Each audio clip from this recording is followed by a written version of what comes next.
Big D Entertainment, in association with Dipsy Doodle Productions, presents The Dave Holly Hour. Brought to you by The Sky Lounge and Tea, XL Chiropractic, Quality Nails, Ale Hop Brewery Tours, and Jesse Moffitt Entertainment. The Dave Holly Hour features Sioux Empire Arts and Entertainment Conversations and has been recognized by the Sioux Falls Stage Awards with a special distinction for promoting the arts. A true lover of arts, entertainment, good food, and fun times, including an occasional Jack Daniels. Okay, so a few Jack Daniels. Here he is, Dave Holly. Happy holidays, everybody. A reminder, this is our last show before Christmas and New Year. We'll return the first Thursday after the New Year. And, of course, we will continue to have more great guests like we do each week. In and out, we find them.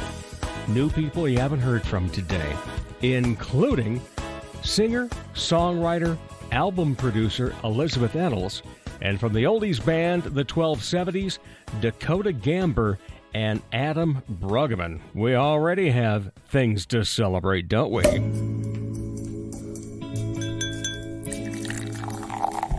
Time to grab your favorite beverage, lift it high, and toast it to being Thursday, a.k.a. Wekend Eve. Hey, the weekend isn't around the corner, it's here! So long, hump day and your frumpy way. We say hello to Thursdays with opening nights. The weekend is near and we can see the bright lights. Yes, Thursday, you're so hearty, we can't wait for Friday, so a day early, we start the party. All right, lift 'em high. Hot chocolate, eggnog, hot toddy, milk, orange juice, water, whatever you happen to have in your hand for a beverage at this time. It's going to be partly determined upon when you're listening. But we're going to toast to the joy and happiness of the season. You know, it is the happiest time of the year. The lyric I love the most is from the song The Christmas Waltz. It's that time of year when the world falls in love. So here's a toast to the love, joy, and happiness of the season. The Wekend Eve Toast has been brought to you by Ale Hop Brewery Tours. No matter what brewery in Sioux Falls is your favorite, Ale Hop Brewery Tours lets you and your friends choose any or all of the 8 local breweries, plus Glacial Lakes Distillery. Don't forget they now have Wine Wednesdays as well, so you can go to the breweries that serve wine in addition to the ale. Now, the best part, they take care of the driving in a very cool van. It sits up to 6 people, so you can have some friends along with you. If you got just a small company that maybe only has you and a couple employees, do something fun with them. Do that as a little holiday gift to them, in addition, of course, to the bonuses that you're going to give them. Right? So book your private tours online at alehopbrewerytours.com. If you're already out and about on the weekend, hop on one of their public tours. For more info about those, call 605-777-2183. It's 605-777-2183. Ale Hop Brewery Tours, where micro fans meet micro brews. Honorable mention. Okay, so what tickled Dave's funny bone, made him laugh, chuckle, guffaw, slap his knee silly, any of those things this week? It comes from the mouth of Babes. Well, not Babes, but a little boy in this case. Canaan is, my wife has 2 bosses where she works. One of them has a little boy named Canaan. And they occasionally give my wife a ride if I'm down at our wine or if I'm over at any other place that we do some of the recordings. And so then he rides along and he keeps asking, well, what is it that he's doing? And then my wife tries explaining what a podcast is. And, well, what's that? And then she says, well, it's kind of like radio, except you don't listen on the radio. So he tells his dad, he says, Dad, one of these days, we have to go watch David do this pod radio. I love it. Canaan, you're a good little boy. We love you. And you are the winner of this week's honorable mention. Now, Dad, you got to make sure that you let him listen to this. Okay. All righty. So, coming up later, we're going to hear how the oldies band the 1270s came to be with Dakota Gamber and Adam Bruggeman. But up next, she's produced her own album instead of writing a term paper. It's singer-songwriter Elizabeth Enalls, coming up on the Dave Holly Hour. Sure, they have darts, and you've heard me talk about how ruggedly handsome the trivia host is, but all caps fun never stops at the Sky Lounge and Tea. And fun is best had with your friends enjoying live entertainment, as in live and local. Yeah, the Sky Lounge believes in giving you the best bands, solo artists, and comedians from the area. The Neo Johnsons, Elizabeth Hunstead, Skylar Volks, as well as many others. And a great staff will make sure you enjoy your fun at the Sky Lounge in Tea, South Dakota. Ladies, when it's time to give your nails some love, get that extra special treatment from Quality Nails on South Minnesota Avenue in Sioux Falls. Manicures and pedicures that look great and make you feel fantastic. Zaya and Tony provide professional care for your hands and feet, whether you just want the basics or an extra special look with added flair. Oh, and guys, it's okay to treat yourself, too. Quality Nails. Call for an appointment. 605-334-1463. Happy holidays from everyone at Dave Holly Hour.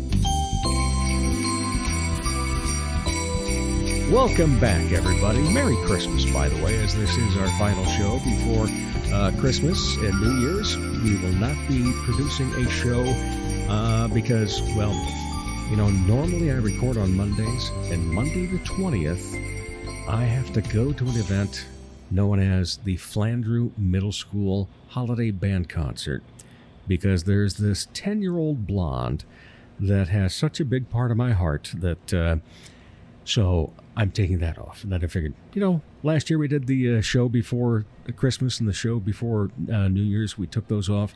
We still do Thanksgiving show on Thursday, and so we did that this year, just like we did the past two. Now, moving on then. So Merry Christmas, and we're going to talk Christmas. We're also going to talk about Christian music, because we happen to have a Christian music singer. Are you also a writer then, Elizabeth Enalls? Yes. You are. Yes, So you I am. do some of your own writing. That's always wonderful. Or we can say singer-songwriter. Yes. And you also, I understand, have been pretty busy with this of late. Yeah. Did I understand that do we have an album? I do, but I promise there's more coming. Oh. Yes. We love to hear that. Yeah, I'm excited. I bet so. So was this the first album that you'd recorded? Yeah, so when I was in college, one of the requirements for my degree was to do a project and to do like a paper. And I'm an artist, and so when they asked me to write a huge paper, I said, could I possibly produce an album instead? Wow. And so, yeah, they were really gracious, and they said, yes, you can. And so that's where Eternity in Mind was born, in the basement of the music building at USF. Okay. And just on the old out-of-tune pianos, just down there every night, it felt like, clunking away, trying to get my piano proficiency memorized, and then also ended up writing songs because I would get bored of my practicing. So that's where that was born. What kind of education was putting an album together by itself? Yes. Forget classrooms. Wow. Okay, so there is so much that goes into forming a project like that. Like, of course, you need the lyrical content, melodic content, but then it's all the advertising and the organizing of the band to put it together and bringing people in, because, you know, every song has so much potential with just your creativity, but once you start pouring in other people's creativity, it just exponentially grows from there. And so I honestly was totally out of my league. I did not know anything of what I was doing. Some people took me under their wing. Mike Dresch, he had Cat House Studios. Yes. He took me under his wing, and wow, he just really blessed me, because he was like, we need to do this and we need to do that. And I didn't know the lingo. I didn't know any of it. Yeah. So it was really great. Well, Mike's son is the gentleman that intros and outros this show. No every way. week. Yeah, Zach. Yes. Yes. Zach and I are very good friends. Well, and, good. That's awesome. Yeah, and talk about musical talent and everything else in that family. That's great. So, what got you started singing? Wow. Oh, by the way, before we get to that, Yes. did you get an A on the project? Oh, yes. Okay. I did get an A. They gave me a D on a different project. Uh-oh. But it's okay. I graduated. I'm out of there. And I got the paper, the really expensive paper. Diplomas, they call them. So I don't even know. I started having dreams about leading worship when I was a kid. Mm-hmm. And I've always just been a singer. I remember watching VeggieTales, and there's an episode about Esther, and she has a song. She's singing on this castle wall, and it was so like dramatic, and like I was like, oh my gosh, I want to sing like her, where she's making this like really, really big decision, and she's using a song to like get her heart in the right spot. And so that really marked me as a child. And so my first performance ever was as a 4-year-old in front of my mom's Bible study, and I sang Esther's song. Really? Oh yeah, all the words, of course. Did Memorized. memorizing come easy for you then? Yes. So if a song, if it's in a song, I'm going to be able to remember it, except the national anthem. The national anthem is like so stressful. Yes, it is. It is the most stressful song to sing. And I just look at people's faces to see if they're like, like giving me looks, because I get in the middle of it and I'm like, I don't even know where I'm at anymore. I'm just going to keep going. I'm just going to keep trucking along until I know. Yes, So. the national anthem can be a stubborn one to sing. Mm-hmm. I've had personal experience of that one too. Yes. Yes. And so you've been singing a long time. Now, you mentioned when you were in the midst of the project that you'd go to the piano room and clunk it out and so forth. You said clunk. So do you play piano? I would say that I play enough piano to sing. Okay. I play enough guitar just to sing. Like, I'm not necessarily like a connoisseur of like piano or anything like that. When I was in high school, though, I was pretty intense about my violin. But Really? other than that, those are my only instruments. Do we hear your violin in your album at all? There is no violin. That is currently collecting a little dust. Okay. Please don't tell my violin teacher. I'm so sorry, Sue. But I was recently just thinking about it, like organized music and just being a part of a bigger group is such a privilege, such a blessing. And so I don't know what the future will hold with that. Now, since you were producing the album as a project then, and Mike Dresch that helped you out, and obviously a whole bunch of other people that ended up being it. Yes. So did you actually get to sit there with Mike then and say, no, I want this out, I want this in, and so forth? Oh, yeah. Yeah. How did that feel? Wow. So there are moments where I would just like tear up, because there's something so special about having a conversation with God in your journal, and sitting down at the piano and trying to figure out how to articulate it with a melody. And then all of a sudden you're in a studio and there's people in another room and they're like adding their own flair to that song. Man, that is so special. And then to have other people excited about your music, that's another world of just like, whoa, this is affecting so many more people than just me and my piano and the Lord, Yeah. So Mike was super great. He was really patient, and it is a very difficult thing to listen to your voice like second by second and have him like fix little pitches here and there, because I really like to be in tune. But I was grateful that he allowed me to be part of that process, because now in future excursions and things that I'll do, like I have more comfortability in the studio where I'm just like, yeah, I need this, and can we try this stuff? And it's just, everything can be cleaned up in the studio, so you gotta just try. True. Yeah. You just gotta try, because you never know what's gonna come out of that. So Were you surprised by the amount of time it took? Actually, I was surprised at how fast and how easy it actually was. I think something happens in people's minds when they have a dream, where that dream becomes something that feels impossible. And then the second you start, man, it's like opening a door rather than climbing a mountain. And so I felt like it was going to take way more effort and way more money and just way more like blood, sweat, and tears. And the reality is like, there's people all over just doing this. And so if they can do it, so can I, you know? So did you ever look back and say, yeah, those other people that wrote those papers, they didn't spend this amount of money? That is so true. You know what? I had a lot of people come and support me, and I sold t-shirts, man. It was, now that I think about that, that was a lot. Those people just wrote on a computer. What was I thinking? But you got the A, you got the diploma. I did. You're in good shape. I did. And you moved on to seminary then. Yes. Yeah. How's that going? Well, it's finals week, and every time I think about that, my palms get a little damp, but it's okay. Everything's fine. The trick is you just have to write, and you can't care about it until you're revising it. You have to write and write and write and then revise, or you'll never finish. Yeah. So. And what type of classes have you, is there a particular study that you've taken on and so forth? Okay, so something I'm really interested in is spiritual formation. A lot of people are Christians their whole lives, but they have very limited formation on the inside as people. And so biblical truth becomes something that they kind of wear as like this is something I do, you know. Mm-hmm. But when someone is being formed by the Spirit, then those biblical truths become ways of life or ways of relating to people that become second nature. It's a paradigm shift between these are rules I follow prescriptively versus like, this is the type of person I want to be.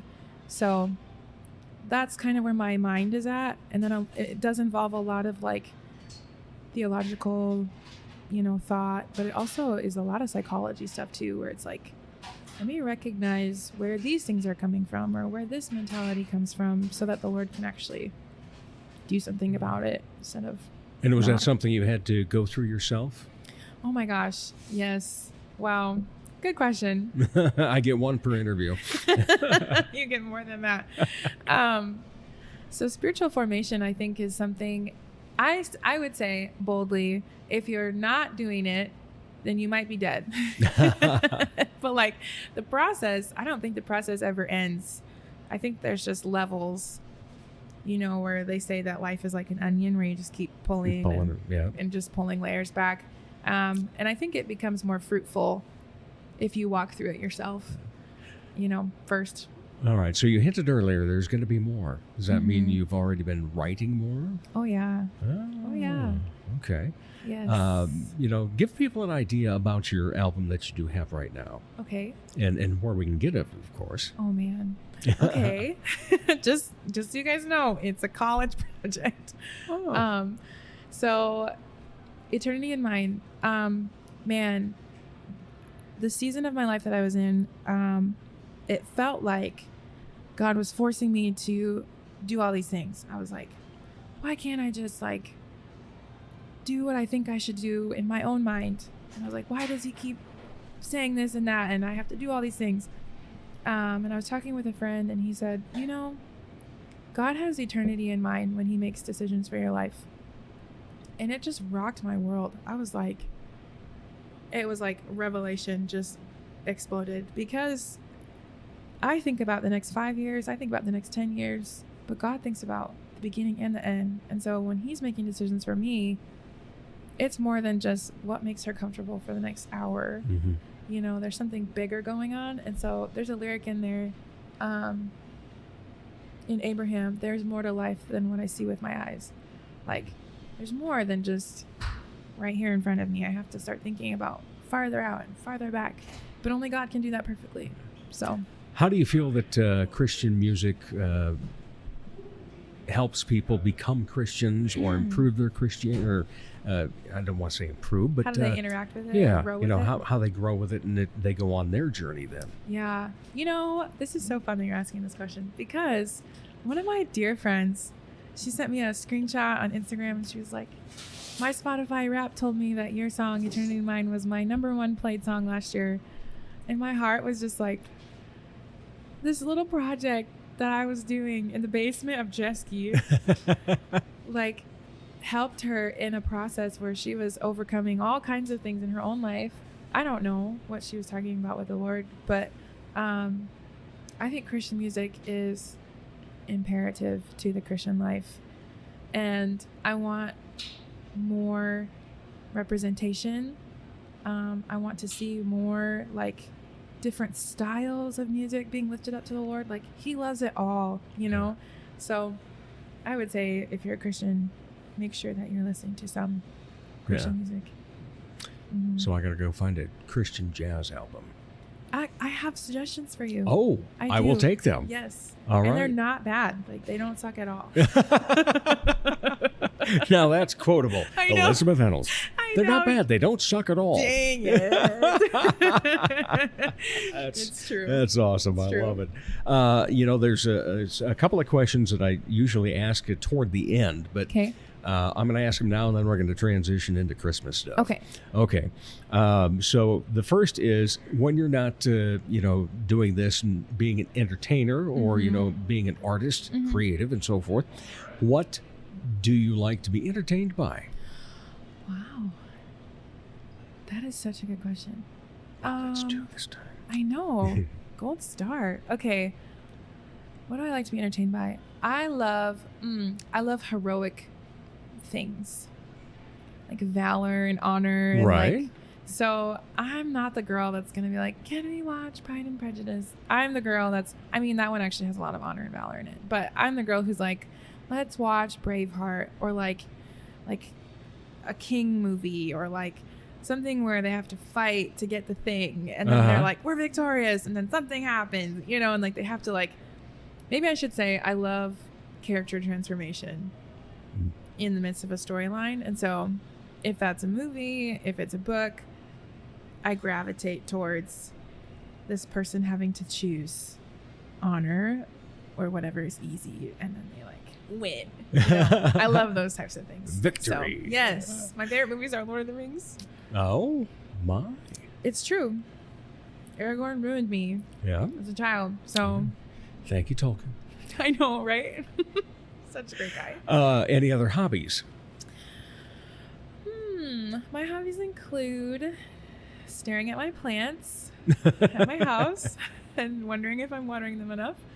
I love to hang out with my friends and drink coffee. That's really expensive because I like oat milk.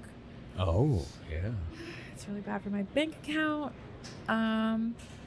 Otherwise, I lead worship. That's not my hobby. It's kind of my life. Right. But It's your avocation. Yeah. yeah. I think that's probably it. All right. So here we are. Last show before Dave here takes a Christmas and New Year's break.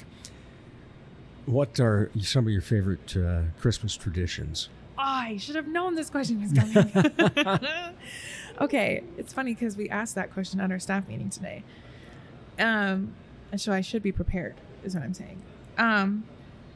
One of my favorite things about Christmas is that I get to rest. Mm-hmm. I don't know if that's a tradition, but it's number one on the list. But I love spending time with both sides of my family, my mom and my dad. They're separated, but we have really solid family time. And man, life is so crazy that it's like sometimes we don't get to see each other as much as we should. But my mom always gets us a pair of pajamas. Like, everyone gets pajamas, and we wear them, and then we just hang out and talk and eat. And that's really, really sweet. And she doesn't really do gifts very much. She kind of just, like, hides money around the house and then writes really badly written clues. Okay. And then they don't make any sense. So then she's like, well, just ask God where it is. And so we just have to find it. So that's always fun. And then my dad, we just have a good time. We just hang out and eat food, and you just sit around in your pajamas all day. Like, I will wear the pajamas my mom got me overnight and then drive to my dad's house in those pajamas. So I don't change. from Christmas Eve to Christmas Day. That's the best way to go, isn't it? Truly If you is. can sit there and drive in pajamas, Yes. life is good. Send it. Just go. Yeah. Just do it. Just do it. For sure. All right. Favorite Christmas songs? I will let you go plural on that. Thank you. I was like, oh no. Yeah, I can't narrow it down to one. Okay. But, Wow. So, for sure, I have. Okay, I'm gonna do it like this. My favorite song to sing at Christmas. yes. Oh Holy Night, Okay. for obvious reasons. Just theologically, the content, and then just like vocally getting to just flex. It's great. Yeah, it's an okay? expander. Yes. And then I would say, "Oh, Come, O Come, Emmanuel," and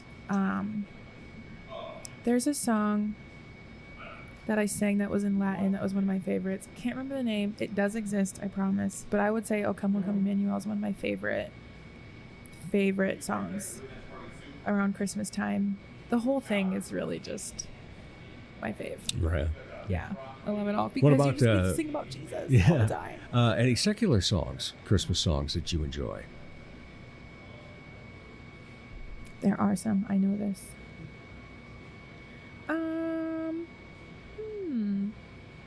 I'm drawing a blank.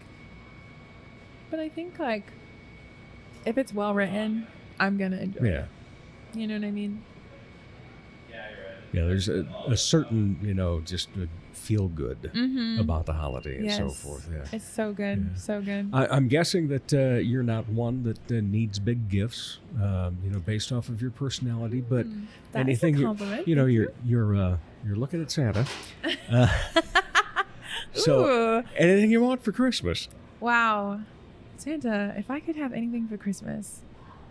Plane tickets. No. I would say just like I want music equipment. You know what I mean? Right. Like a keyboard and like Uh-huh. all those things that plug into the computer. I don't even know what they're called. Interfaces and all those types of things. Because I lead from keys or guitar. It really just depends. But I have a good guitar. I just haven't upgraded my piano yet. So if I was going to ask Santa for something, I would ask for that. All right. Well, now Santa knows. Can you hear me?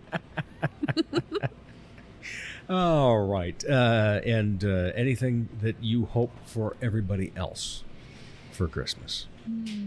Yes. If I could have one thing for everyone, I know that I should say like food or somewhere to stay, but I really want everyone to have peace. Yeah. Excellent. Because that's just like, it's so valuable and you can have it anywhere in any context. Yeah. So yeah, I would say peace. Can you do me a favor? Mm-hmm. Would you sing a little bit of Oh Holy Night to take us out Oh at a my commercial break? goodness. Just right here? Right here. Okay. That's not weird? Oh, no. Okay. I will give you as many words as I can remember. Okay. Okay. Oh, holy night, the stars are brightly shining.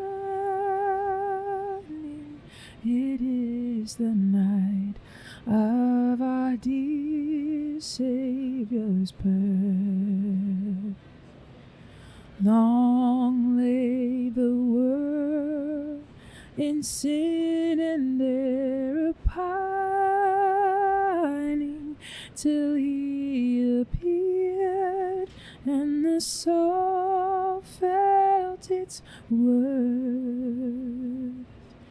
A thrill of hope, the weary world rejoices, for yonder breaks a new and glorious morn.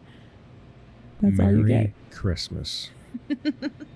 Merry Christmas. Elizabeth Enalls, thank you so much. Yes. Appreciate your time and appreciate what you do. Yeah. And look forward to seeing you more. And it's been great getting to know you a little bit today. Thank you. Appreciate your time. Thank you. All right. And we'll be back with more of the Dave Holly Hour in just a moment.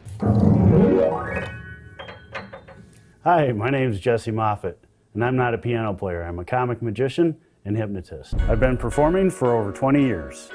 I've performed at many events, corporate events, holiday parties, post-prom parties, graduation parties, state and county fairs, festivals, just about anything you can imagine.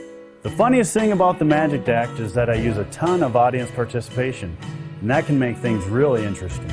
Put it down the front of your shirt. Stop being so my hand won't follow. The best thing about the hypnosis show is that the volunteers and their imaginations really make it a blast. Holy crap, dude, did you see what you just did? You could do that possibly to girls. For booking information, go to Jesse Moffitt Entertainment on Facebook. That's JESSEMOFFITT. Or call 605-929-0964. Happy holidays from everyone at Dave Holly Hour. Welcome back, everybody. Oh my goodness. You know that I start off much this way for almost every conversation to tell you how great it is to not only have great talent on the show, but to introduce new talent to you. Hopefully you've had a chance to see these people. I recently saw them at the Christmas tree lighting at the Washington Pavilion. The band, the 1270s, and 2/3 of them are here today. So we have Dakota Gamber and we have Adam Bruggeman that are joining us. Dakota, how are you? I'm great. Thanks for having us, Dave. Oh, my pleasure. I had seen a little bit and read about it a while back when you guys kind of first started. Because I was very interested, and I immediately had the connection of the 1270s, 1270 AM.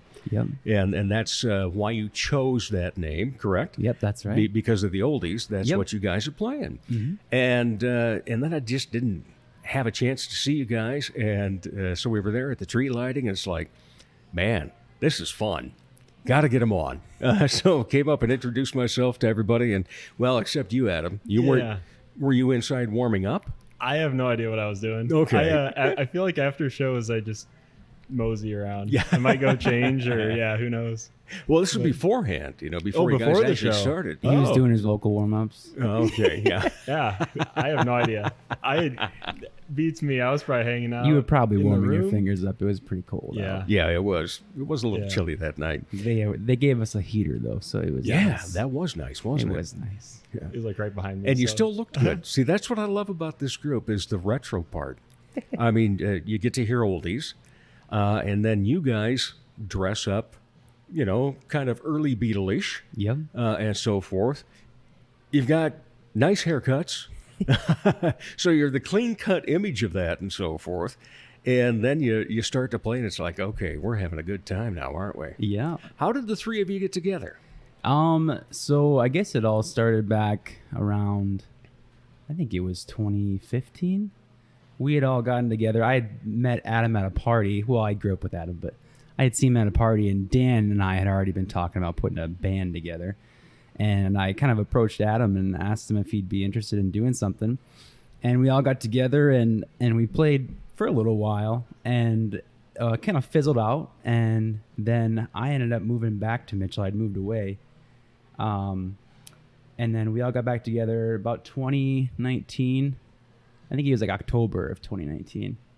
Yeah. And then we kind of knew we wanted to play some older kind of retro music and kind of have like a 50s, 60s vibe to go along with it. And Adam still happens to play guitar in that area very well. So we just all picked it up and everybody knew the songs. And I think we probably practiced for 4 months before we played a show. Yeah, I think we started right around there. Yeah. Yeah. I think it was around 4 months. And then like our first show, COVID hit. Yeah. And I think it was like March of 2020, our first show. And then we kind of just took what we could get, and we've been kind of surprised at how busy it's picked up recently. It's been really busy and good to us. So especially last summer, I don't think we had a weekend off, which was it was a change of pace for all of us because we all have full-time jobs. But it was a good time. We had a lot of fun, and I think we have a busy summer coming up here too, and winter and spring. Well, the podcast is taking a couple weeks off for Christmas break. Obviously, you guys are too. You get back to playing You're going to ring in the New Year twice, aren't you? Yeah, it's going to be something else. We're going to have to be dashing. Dashing through the snow. Because you're playing Hopefully here at there's Sioux no- Falls, like at We're going to be playing 3 or 3:30? We're playing in Larchwood. At Larchwood? At the Grand Falls Casino. Oh, yeah, that's we right. play there quite often, but so hopefully we can have a routine down to get out of there as quick as possible. So I think we play 2 to 6 there. Is it 2 to 6 or so? And then we have to dart out of there and be in Mitchell and start playing at 8 at the Moose Lodge. 8 to midnight. So. Well, at least you don't have an 8-piece band. Yeah. Wow. Yeah. We're going to have to do sound checks and stuff before we even get to the Moose, like a couple days before. So. So you're going to have a quick load out and a quick load in. Yeah. It's going to put us to the test. You're going to time it, and so you can always say for posterity, well, we did that last year in 32 minutes and 10 seconds on the loadout. We're going to have to practice, I think. Well, that's one thing you have to do all the time anyway, right? Yes. Yeah. Okay, so I'm curious, though, with the going to the retros and playing the 50s and 60s oldies, what we used to call oldies back when I was your age, and now it's still oldies, but oldies was expanded to basically bring in, 70s, 80s, even a little 90s into it. So you guys are young. What inspired you for the oldies? I've always just really loved old music. I had a grandfather that introduced me to first off Johnny Cash and kind of the old 50s, 60s country. Mm-hmm. And I didn't get a guitar till I was like 14, 15. And then as soon as I got a guitar, that's kind of the first songs that I played because I knew those songs because they were easy and easy to sing along to. And that's kind of how I got into it. What about you, Adam? Yeah, so I guess I grew up all around it. My grandparents listened to, I guess a lot of classic country on that side. And then my dad has a huge music collection that I would just, so I guess kind of like Dakota, I started off, my first big musical hero was probably like Johnny Cash. And then kind of around that same time, Warren Zevon, I guess I kind of got into him too. Kind of a weird like mix there, but that would have made a great mashup, wouldn't it? Yeah, right. So that was kind of where I operated out of. Growing up, it was a lot of like rap and like Linkin Park and stuff. So not really. So you're just kind of like, how do you get there from here? And but so yeah, Johnny Cash came around, and then like I say, Warren Zevon, stuff like that. And then I got into more classic country. Like I say, my dad's big music collection. Mm-hmm. He's like, well, have you heard of like say like Waylon Jennings or Merle Haggard or something like that? So I'm just expanding my music kind of stuff like that. And then when I got into high school, I was like exploring all this classic country stuff like George Jones and like Fair and Young. And I grew up around like Roger Miller. Yeah. Oh, and love Roger Miller. There's a bunch of stuff like that. But when I was a senior in high school, I'd like burn myself out on classic country because that was all I was listening to all the time. And then when I like the summer leading into senior year of high school, I started exploring more of like the Beatles catalog, and then getting into more of like the 60s rock pop stuff. And I just like went crazy, like listening to a whole bunch of stuff. And my first probably favorite band of that time that I hadn't heard before was Cream. And so I was just like, the Disraeli Gears album was awesome. And but anyway, so then I started kind of getting a little more serious about guitar after I graduated high school. And yeah, I love music so like a lot, especially that era. And then so it's kind of like, okay, well, if you're learning Cream, like who did Eric Clapton like as guitarist, and who did the Beatles like as guitarist? And then so I'm like, oh, check out this guy Chuck Berry, because I like the Rolling Stones when they cover Chuck Berry stuff. I'm just like, it's amazing. It's awesome. Very true. Yeah, I agree. And so I'm like, well, I want to play like that. So I would play like the Rolling Stones covers of Chuck Berry tunes and stuff like that. And then I'm like, well, what if I just go listen to Chuck Berry music? And it's just, that's kind of the general way, I guess. So I guess just since I was a kid, I was all around it and stuff like that. But yeah, it's just, just. So really do you rip a Mean time. Johnny Be Good? Oh yeah, he does. Dakota says I do. I don't know. Oh yeah, I'll let him say it. I guess being humble. He does a good job with it. That's one of the first songs. That's one of our. It's like, I think that's probably like our song that we like. If we need to pump up before a show and we're like, oh, let's play something to get everybody going that's sitting around watching us do sound check. We'll play Johnny Be Good. And it always gets everybody going, gets us going. And yeah, for sure. Yeah, that is a good show opener. Yeah. No doubt about it. Yeah. Yeah. All right. So we've kind of answered all those questions then, but what got you interested to get up there in front of people? Have you always been a showman, Dakota? No. I was terrified when we first started this. I didn't know what being a front man would be like, and I think still sometimes I struggle with it. I think since I was younger, I was always kind of a shyer person, but it's nice to kind of challenge yourself and get up there on stage. And it's hard for me to talk about things on stage and stuff like that. It's easy to play songs and kind of jam out and have fun, but in between songs, you kind of have to have fillers. And Adam's kind of shy too, so we try to bounce back and forth and have fun with it. But no, I wouldn't say I've always been a showman. It's new for me. Okay. Well, you seem to have adapted quite well to it. Yeah, I'm trying. He has a really good talent for if there's something that's happening during the show, like something out in the crowd or something, he'll like see something going on and then he'll incorporate it into the songs, like just on the fly. Love that. No one ever notices, but these guys. It's so funny when you hear it. You're just like, oh man, like it's just great. Yeah, I'll work some lyrics in there if we have. It's usually because of an intoxicated fan or something like that. But we only notice it, so it kind of picks us up and we just roll with it. It's fun. And then after the show, I'm like, did you guys hear that? And they're like, yeah, that was hilarious. I'm like, I didn't know anyone even heard that. What's been the most fun gig you've played so far? Oh, the Christmas one was a lot of fun. That was definitely the biggest crowd we've ever played for. I would say, I heard some people say there was around 1,000 people there. But nothing wrong with that. Yeah, it was nerve-wracking, but and it was cold too. But I don't know, fun. We have a lot of fun playing casinos. Yeah. What's your favorite show? Well, I think a couple of them, like kind of the unique shows, are cool. So like that reunion for USF that we played at Orpheum, that was cool. The that all class bash. Right, yep. And then when we were out at the pavilion inside.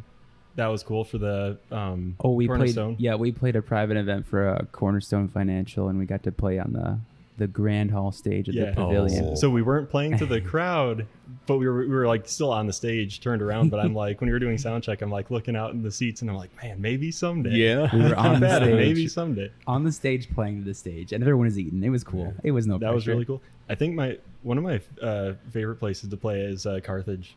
Especially that summer show when we were outside on that stage. Oh, yeah. That was cool. Play at I like playing out there. What is it called? The Cabaret. Yep. The Cabaret in Carthage. Into the Wild was filmed there. That's a cool one. So it's cool. They have pictures on the wall of that movie. What about concerts you've gone to? Do you want to go? Because I'll ramble on forever. No, you go first, because I know you'd probably ramble. So this is huge for me because growing up, and even now, I still feel like so growing up, it'd be like you would be at like a family get together for like a holiday or something, and then it'll be like, and this is like middle school or high school, they'll be like, what do you want to do after school? And I'm like, I don't know. And just that's how it was for the whole time. But shortly after I graduated high school, me and my dad went to see The Who up in Minneapolis. Wow. And that was, so they were touring doing what was it? I wonder if that was when they were touring, doing their album Quadrophenia live. And I think that's what it was. But anyway, that was the first time, just the energy in that stadium. I was just like, whatever I'm doing in life, even if it can't be like my profession, I'm like, this has to be part of it. Because that was the first thing. I'm like, if I can make other people feel the way they made me feel through music, I'm like, that's awesome. So I want to try it. I mean, that was the first time I was like, had a clear kind of direction. Yeah. And how old is your dad, by the way? Now he's like 61, I think. 61 okay. or 2. Yeah. So of my ilk then. So that's why you got to go to The Who, because he wanted to take his son to The Who. It's a shared interest for sure. Yep. He's a runner, and he's commented in the past that if he needs like a really energetic type music, throw on Quadrophenia or something, because The Who's just explosive in their energy and sound. Like I can still remember the first time I ever heard The Who with Who Are You? Yeah. I was a sophomore in high school.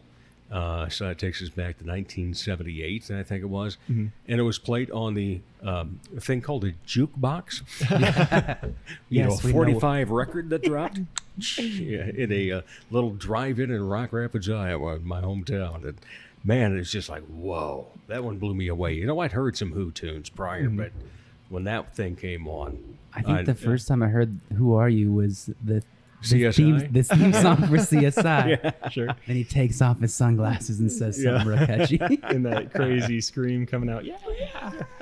But So that was, I mean, the Who, and I've seen them maybe a couple times since then. And then I've just seen so many cool acts. But another cool one was the Rolling Stones. I went to see them a couple years ago in Denver. Never thought I would be able to say I saw the Stones live in concert, but that was awesome. Yeah. How they still sound so awesome. Amazing, isn't it? Crazy. Being that old, I'm like, man. Yeah, because Keith Richards is actually Betty White's father. That's how old he is. Yeah. She just turned 100. Yeah. I'd, what was it? I think I'd read some like jokey comment on YouTube or something like, if there was like at the end of time it's going to be like cockroaches and Keith Richards duking it out for survival or something like that. But no, I've seen so many cool shows. Paul McCartney when he was at the Premier Center. Okay. Saw him. Yeah, just a whole bunch of stuff. But yeah, just I mean I could just go on and on. Like Merle Haggard, me and my dad saw him in high school at the Pavilion. Yeah. Yep. George Jones, we saw him at the Corn Palace, and when we saw him, his voice was like super raspy, but it was a good show anyway. But yeah, just a lot of stuff. I could, like I say, just go on and on. But Imagine Dragons, they did an awesome show at Premier Center a couple years ago, and yeah, I could go on, but I'll pass it over. All right, yeah. So Dakota. I would say the first band I can remember being kind of obsessed with. I used to watch this show on, I think it was VH1. They had I Love the 70s. Do you remember that show? Oh, yeah. I Love the 80s. And I really loved the retroness of those shows. Yeah. And they had brought up Steve Miller Band. And I remember back then, hitting my heart. I'm aging myself. I mean, they had the internet, but we had dial-up and stuff. Yeah. But we were still ordering CDs out of those little magazine flip-flops things. And my dad, he's like, that's a really good band. And I was like, all right, I really love what I hear, because they had the Joker on there, and they were like, "Great what tune. is the pompatus of love?" And I was like, I don't know, but I gotta find out. So I ordered, I think it was Greatest Hits or Dreams album, whatever it was, and I ordered it, and I played that CD nonstop, and I think I even did a book report on Steve Miller Band about their history and everything. But my first concert ended up being Styx. So I saw Styx when I was like... Styx was my favorite band in high school, in college. Yeah, I loved them. I saw them, I think it was probably like 2004 at the Corn Palace, and they were awesome. I can't remember Tommy something. I didn't... Was that lead singer Tommy something? Tommy Shaw. Tommy Shaw. Yeah, I didn't see him until 10 years ago, almost 10 years ago. They were out at the fair, and that's where I finally saw them. But I tell you what, they started that music, I started to cry. It took me back to being 16, you know? Yeah, they were amazing. There's so many good voices in that band. Yeah. There's like 3 or 4 guys that can sing really well. The guy who plays the piano, I can't remember what his name is, but he sings Come Sail Away. And I remember he had his piano on like a spinning platform. Yes. Yep. And he kept on spinning. I was like, wow. If I can ever play piano, I'm going to do that with it. And I'm probably going to stand on it. But yeah, that concert stands out to me as one of like the first big concerts I ever saw.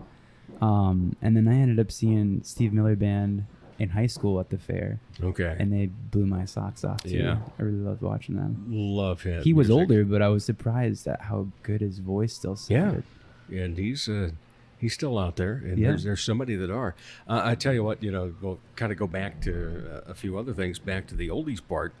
The first album, the actual LP, I had some 45s, and this was prior to 8-track, and then cassette, made a little bit, and then we all went to vinyl for the longest time before CDs came out. But the first LP that I purchased was the greatest hits of the Grassroots. The Grassroots, yeah. Did you guys do any Grassroots tunes? No. You better add them. It sounds... What are some of their popular songs? Because they sound familiar. I'd Walk a Million sure. Miles. And then sooner or later, love is gonna get you. Sooner or later, love is gonna get you. I know that song. Yeah. No, that's a great song. Yeah. And then it has nice little... Dun, dun, dun, dun, dun, dun, dun. Yeah. I played the you-know-what out of that. Oh, yeah. They just don't really make... I mean, they make music like old songs. There's kind of like retro bands and stuff that are out there making originals, but there's nothing that's kind of the same as some of the music that was made back then. It was revolutionary. Well, no one had done it, and they were doing things Exactly. with their instruments that no one had touched yet. So, And then you think of, what they brought with the Beach Boys and all the different recording type of techniques and using strange instruments and so forth. And so there's been a lot that's been innovative, but now the innovation is so much just electronic. Yeah. And, what you can do in a studio and how you can make something and post it online within 2 hours. Mm-hmm. Yeah. But I love good music. That's always been my answer. And I just, I loved hearing you guys, even out in the cold, because it's like, this is good. This is what, goes back to the roots of rock and roll. And sadly, I don't think we really have much rock and roll anymore. We have this huge conglomeration of pop, hip hop, rap, and so forth. But, and then metal, so it kind of goes the opposite. But you really don't have, like a Steve Miller Band. You don't even really have an Elvis. No. Yeah. I mean, like Harry Styles, I thought he was going to be the next Elvis for a bit, but then... Yeah. Fizzled. He's out there. All right. I always end with a couple of questions, standard for this. And then since it's Christmas, we'll even have a couple more after that. Ooh. All right. So, Dakota. All right. When you are not entertaining other people, what do you like to be entertained by? Probably movies. Okay. Movies. I watch a lot of movies. I've seen like everything on Netflix. People always joke with me at work that I've seen everything on the streaming apps, or I've seen a little bit of it. But yeah, either that. I'm either playing guitar at home, listening to music. I have a dog that keeps me really busy. He comes to practice too. We practice in my basement. Okay. Yeah. I would say those things. All right. I do a lot of woodworking. Okay. too. See, you took away my next question. I always say any other hobbies. So woodworking, like, are we talking small items? Are we talking, you make dressers, furniture? I'm trying to dive into some older, kind of like mid-century kind of furniture. I made like a record cabinet the other day. That was pretty cool. I go to this place in town called the Habitat for Humanity Restore. Oh, yeah. And they have like a massive amount of, I would say, surplus wood from cabinetry companies. Yeah. And they just throw it out there and they price it cheap. And so I had a bunch of cherry and walnut. So I made a little record stand from a record player, and I have like an old CRT TV, like a tube TV that I watch VHSs on. Classic. I don't know if I've showed you that yet. But it's I had Jeremiah Johnson going today, if you've ever seen that. But yeah, I've been making some cutting boards for Christmas for presents and stuff like that. But yeah. Well, you just gave away what you're giving your family for Christmas. Yeah. Well, I won't tell them this is out there until after Christmas, I suppose. You got me. All right, Adam. When you're not entertaining others, what do you like to be entertained by? So music, definitely. Exploring music is something that's cool. I like to call it exploring music because it's like just going off like little leads or trails, kind of like I was explaining with like the Rolling Stones, and then kind of leading to Chuck Berry, and then all of a sudden you never know what you're listening to. The Stones, like say Chuck Berry or Muddy Waters, and just any number, and then you go down that rabbit hole, and then you're like, there's a whole branch over there. And so I don't know, exploring music's always been fun, just listening to whatever. I like to think I'll listen to most things at least once. I think the movie was Crossroads, and late 80s, maybe early 90s, and a young kid learning how to play the blues and so forth. And there's an older gentleman sitting on it, and he says, "Muddy Waters invented electricity, boy." I always have remembered that line, and I love it. That's great. I've heard of that movie. I'll have to watch it sometime. Yes, you will now. But yeah, so I'd say music. I can waste away a lot of time on YouTube, and then just video games and stuff like that. So those are the things that immediately come to mind, I guess. All right. So the hobbies are video games and so forth? Yeah, around there, yeah. Yep. Music and that ties in together because I'll usually be listening to something while I'm doing that. So. All right. So now we move on to the Christmas stuff. All right. Okay. And I'll just stay with you for a moment here, Adam. What is your favorite Christmas memory? Ooh. Well, I'll definitely say okay. It's got to be the family get-togethers on like Christmas Day and stuff like that. Those are always really fun. Yeah. Yep. I think back to like when I was a kid. I forgot what prompted this, but I was in. Oh, so I was in a. We were in. I guess so. Smoking indoors in the past. I mean, I don't know how long it's been since then, but it's a lot. We were talking about this the other day. Yeah, and so it's a lot. You don't really walk into somewhere and it's like just like kind of hazy and stuff like that.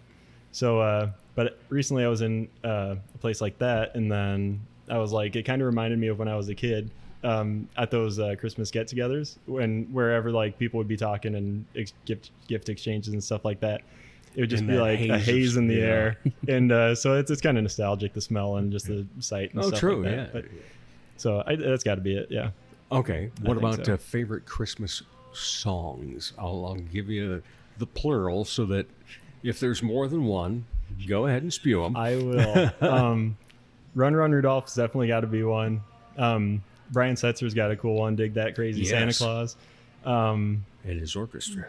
Yeah, and besides that, Little Saint Nick is cool by the Beach Boys. So these are all kind of like, I guess, pop and rock type stuff. There's one that was just right on my mind. Pipes of Peace, Paul McCartney. I don't know if you really, I mean, the music video, at least to it, kind of, I think is, was it World War I that there was a Christmas cruise or something like that? I think that's what that is anyway, in the music video. I mean, but anyway, people might not like it, but Wonderful Christmas Time, Paul McCartney. People might be like, "Oh, that's so overplayed," but I'm just like, I thought you were going to say the hippopotamus song. Oh no, that's one of those songs where it's like you might hear it a lot, but I also think it's one of those songs where it's like some songs you might hear everywhere, like in retail stores and stuff, like I don't know, like Hotel California or something. You're just like, oh man, that song again. But it's like I feel like it's different if you hear it when you're out and about, and it's different if you put on headphones and you're like actively listening to it, because then you're like, wow, you can really hear the details and stuff like that. But yeah, that'll do it for like rock and pop stuff. Yeah, I could go on. But, all right, Dakota, favorite Christmas memory?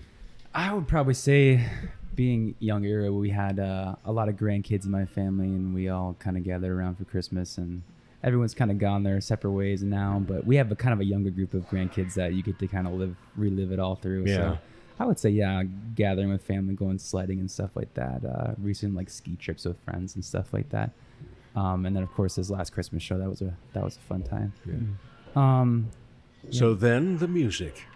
Favorite Christmas songs.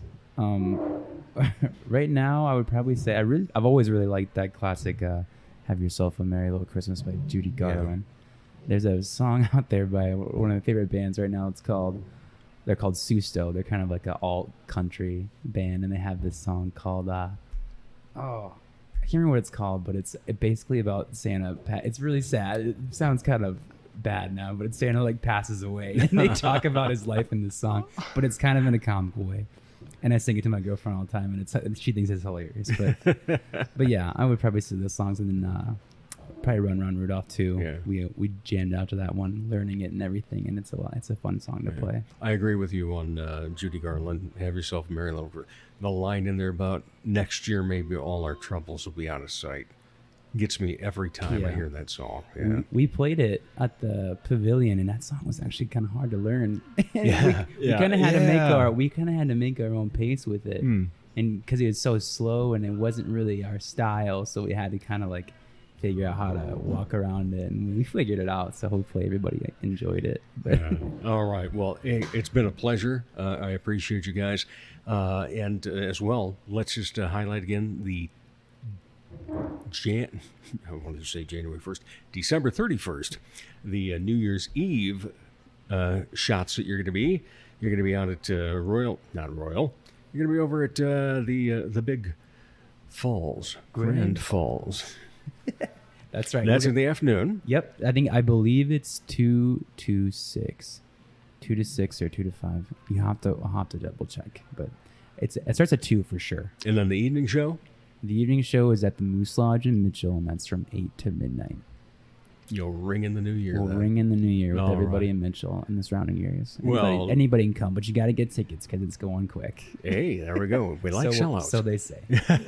All right. Well, both of you, I appreciate your time. Thank you so much for being on the Dave Holly Hour. Merry Christmas and Happy New Year to Merry both Christmas. of you. All right.